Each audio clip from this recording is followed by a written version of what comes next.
আঙ্গ কাম ছিল জালিমের বিরুদ্ধে প্রতিবাদ করা, শান্তিপূর্ণভাবে আন্দোলন করা এবং ঐক্যবদ্ধ থাকা। এটা না করে আমরা কি করলাম, আমরা চুরি করছি জুতা, এবং জুতা চুরি করে ওইটা আবার ফেসবুকের ভিত্তিকে আমরা পোস্ট দিচ্ছি বিক্রি করিবার লাই। অনেকে আবার মনে করছে ফেসবুকের ভিতরে পোস্ট দিই, আফসোস প্রকাশ করতেছে কি সে 2 পায়ের 2 পেয়ার লই আসছে।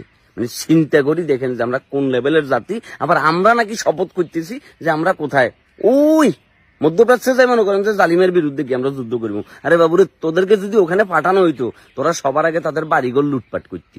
তারপর বাড়িঘর তো মনে করছে গিয়া মারিতে মনে করছে এগুলা ব্যাগুন কিয়া একদম ধ্বংসস্তূপ বানিয়ে এলেছে। ওখান থেকে তোরা রড আছে না, ওই রড এগুলা খুলি খুলি গিয়ে তোরা লয়ে আসতি। মানে এই লেভেলের জাতি আমরা।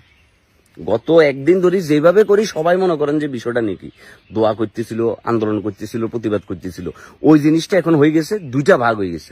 এখন চোরদের প্রতিবাদ করতেছে, এর ভিতরে কিছু চোর আবার অ্যারেস্ট হয়েছে। মানে এর চাইতে লজ্জাজনক কাজ আর হয়েছে?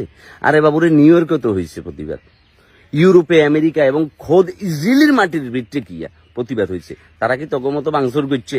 হ্যাঁ, মানে আমরা আমাদের জীবনে মানসিকতা চেঞ্জ হইতো না। আমাদের মানসিকতা খয়রাতি ছিল, খয়রাতি আছে এবং খয়রাতি থাকবে। এবং সবচেয়ে বড় কথা ওই যে আমাদের মানসিকতার রক্তের ভিতরে সোর ঢুকি গেছে, কই সোরে দৌড়াই দৌড়াই ব্যাগ কিছু। মানে যেখানে যে কি যে প্রতিবাদ মানে লুটপাট, বয়কট মানে লুটপাট, বয়কট মানে চুরি চামারি। এটা হচ্ছে আমাদের স্বভাব হিসেবে।